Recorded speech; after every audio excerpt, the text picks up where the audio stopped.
Were they playing Smack My B Up when we scored? It does kind of sound like that, doesn't it? But that was in Colorado, right? That kind of sounded like a celebration. Maybe it was just playing like right before he scored, and then they were like, oh, crap. Yeah, the DJ doesn't always know exactly how to rock that thing, you know? Okay. So I just noticed that. I was like, wait, were they playing that when we scored? Because they were like to party. Yes, that is true. They were getting booed, though. Well, look, they have fallen behind in every single game by at least a couple of them, pretty emphatic margins. Now, I hear what Eric Nadel was saying earlier about perhaps game 3, it didn't look like you were the better team. In all the other games, it looked like you were the better team. I realized the surge that Colorado put on in game 1 that you were like, ooh, that hurts. But it looks like Dallas is the better team in this series for a variety of reasons. Yeah, absolutely. They have star players. I'm not going to say superstar because the superstar player is Nate McKinnon a superstar? Yes. All right. Do we have Makar anybody? is a superstar. Do we have anybody on the same level as those guys, like nationally, where they're going to go? That's one of the guys. No.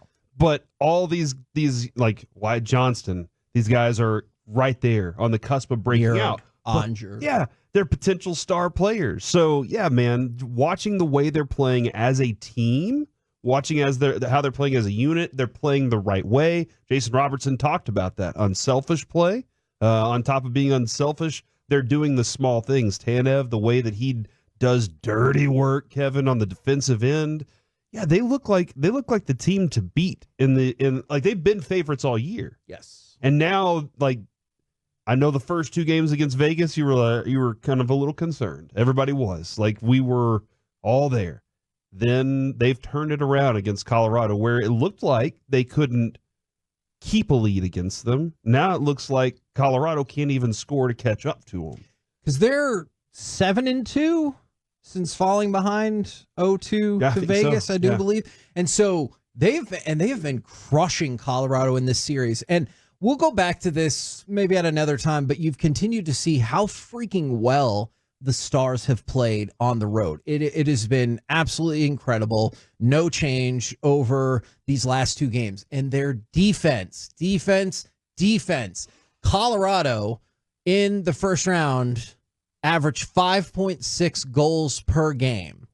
And then look at what happened in the last 2 games on their home ice. What happened? You won, and you've also shut them down. Okay. So you shut them down in those 2 games for less than they've been averaging per game. And you did it in their house, on their ice. Amazing. I did hear Ludwig say this morning, he was like, they're basically playing with five defensive players right now. And he's like, they do need to. Yes. He is a little concerned about that and their minutes and everything. But Miro is that dude. I guess that kind of makes you feel more comfortable with it. That you're just like, we're fine there because Miro he'll play 80 minutes if we need him to in every single game. And I know there aren't 80 minutes in a hockey game, Kevin. Well, I mean, there could be. Could be. Well, not always, but he'll play them all. But yeah, that is a little bit of a concern, which is why I'm like, hey, let's go ahead and end this thing on Wednesday night, get you guys some rest, right, and move on to the next one. Obviously, I was flipping channels. Ottinger seemed to be awesome last night. Now, there weren't a lot of shots on goal. I get it. They were dominating shots on goal, the Stars, but it seems like he might be getting into a little bit of a zone right now. You're on to something. I do want to correct just one part. You're right. In the first period, he could have probably just sat in the goal, and because they had 2 shots on goal. But in the third period, man, Colorado made a rush. I'm pretty sure Colorado got the first 7 shots on goal in the third period. And at that point, it's just 3-1. And as you've seen, well, throughout this series, it felt as though no lead was safe with the Stars against the Avalanche. So when you're up 3-1, when you see the Avalanche making like a consistent run at the goal, you're right about the first period for sure. You outshot them 16-2. But in the third period, man, oh man, Colorado was on the move. And Ottinger was shutting it down, which is what eventually led to the Dodonov goal. And then that was a wrap. You could see, like, once I got to 4-1, they were done. I know we still had to play out 10-ish minutes, but that thing was over. So I think you're right. In fact, and we might talk about this more tomorrow, Ottinger right now is the odds-on betting favorite to win the Conn Smythe Trophy for playoff MVP. And goaltenders, there's a couple of other, pretty close to him. But Wyatt Johnston is in that conversation for sure. But Ottinger is leading the way, and he has been phenomenal. He's been phenomenal, especially on the road. Yeah, I do. It is. Everybody does kind of get a little concerned about a netminder who doesn't get a lot of action in a period, because you're like, hey, you didn't really see anything. Are you awake still? But the rest of the guys having, like, Kevin, watching their heads. This sounds weird, but Mike, this is one of those. Just watch the way that their heads are on swivels constantly, and how quickly they react to where puck is and get to it and then poke it back. I know, Kevin, you love the poke out. Like, you're a big fan of the hockey poke out. Like at the end of Teen Wolf. Yeah, and that's the. It's true.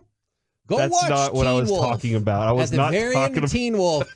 This guy is standing up in the stands when they win the big game, and he's like, doo-doo-doo-doo, here's my ding. That is not the poke out I was talking about. But just the way that they're fronting these guys, they're not letting them get into any good kind of groove, to the point where, as Mike was saying, it didn't feel competitive. At one point, it looked like there was a 6-minute span where the Stars just controlled the puck, and Colorado didn't have any interest in trying to get it from them. They looked like they knew they were defeated, and then it just continued to pile on. This is where it gets really fun, when your team has this type of advantage and looks like the best team on the ice. All right, let me ask you guys something as we switch to the Mavs.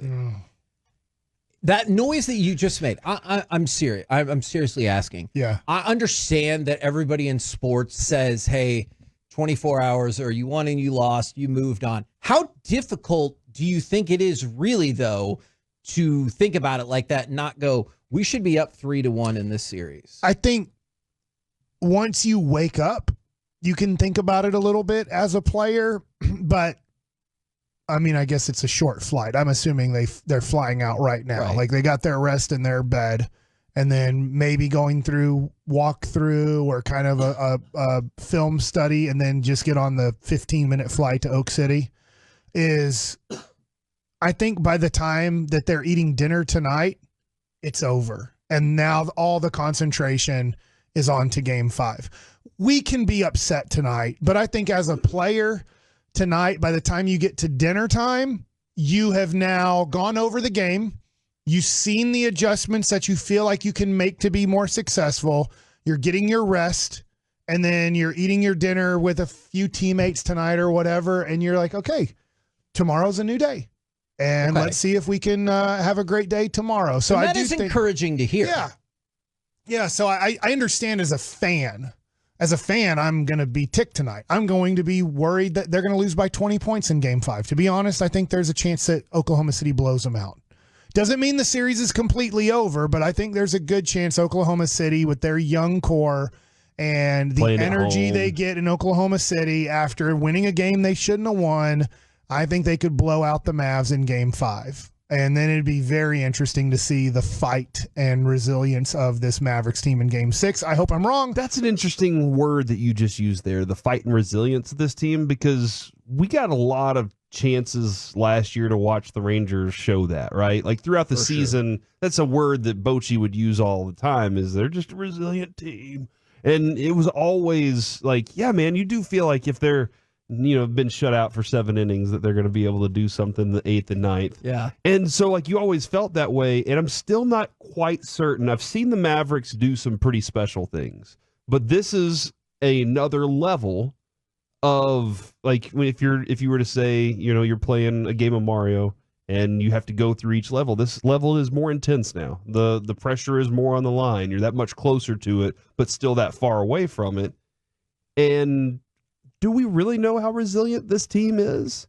Have we seen that enough? We got a half a season, not even a half a season with this group. So there are some things that are they all kind of rolling their eyes when Luka does his thing? and they're like, oh, we got to deal with that? Or are they all like, you know what? It doesn't matter. He's the best on the court, and we're running with him. I don't know where they are yet. So something that you just said is really interesting. They can be resilient, but can they be resilient when he's not the best on the court and it looks like he's not going to be? Yeah, I don't know. Like his knee's not just magically going to get better. He can stop complaining. It's going to be bad the whole time. Because then it falls on Kyrie to be the offensive guy, unless then that he can't do it. Then it falls on PJ, because the best option was to pass it to PJ Washington because of what was happening on the defense against Kyrie Irving, the way that they were playing defense against him. And so that was a better option was, hey, let's make sure PJ gets his touches and let him shoot that three. He's making them. We're happy with it.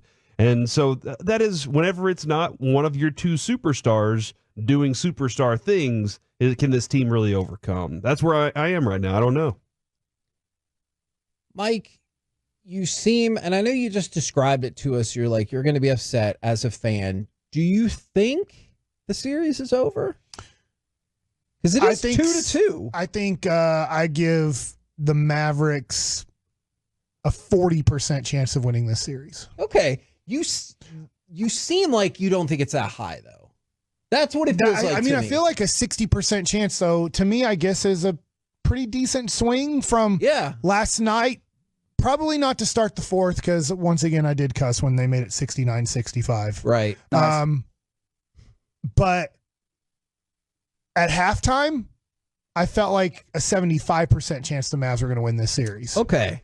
Now, that's me as a fan on swings here. I thought that Oklahoma City was going to win this series in 7 by the time we got to beating the Clippers because of the Kleba injury, and I changed from Mavs in 6 to Oklahoma City in 7. So I'm still going to stick with that prediction, but I felt like at halftime last night, the Mavs were going to win this thing in 5 or 6 games. Okay. Now I think that major swing, and I hope I'm wrong, I hope the Mavs come out and play their best basketball tomorrow night. I hope Oklahoma City keeps missing wide open corner 3-pointers. But I think this game is going to go differently, and you're going to be put in the Phoenix Suns situation, except Chickenhead isn't the leader of the other team. Yeah. It's Shai Gilgeous-Alexander. I do. Reggie and I were discussing something a moment ago, too, and we don't have that much length to talk about this here, but Kevin, one of the other things that concerns me is when they went big with Jalen Williams last night and also having Chet on the court, not having Maxey on the court was very evident. Reggie, did you feel like that was like not having that bigger body to body up on like a Jalen Williams or even on a Chet felt a little evident because now you're still just not as big? Well, yeah, I mean, I think that for me, the rebounding effort that you saw late in the third quarter into the fourth quarter for the Mavs was more about effort, but also you saw the Thunder try and play as big as I think that they've played when you put Jalen Williams and Chet on the floor at the same time. And Maxey, I mean, you can't deny having that other big body that is trusted by the Mavs and Maxey Kleber would have been helpful, especially when they're looking for shooting, and you know that he provides that while also still having that big body. Yeah, and I thought that was a good defense. I do have to give Oklahoma a lot of credit for what they did defensively the whole state? In the second. Well, yeah, all of Oklahoma. Okay.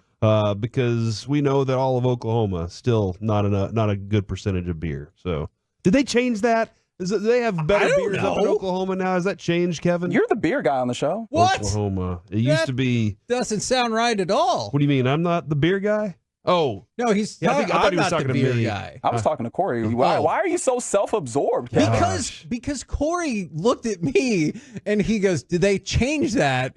And I was like, "I have no freaking clue, dude." I'm looking. All right, we'll look into that. Back to you, Kevin. In the meantime, it might feel. What are you guys feeling like? Do you guys think it's still Mavs in something, or I got Mavs in 6 still. I'm sticking with it. Oh, I'm going to go with. I'm going to go with Mavs in 7. And you know what, Mike? I actually want to chop this up tomorrow. All right. Can you tell who the better team is? Like, I hear what you're saying right there. The better player is. That is very fair.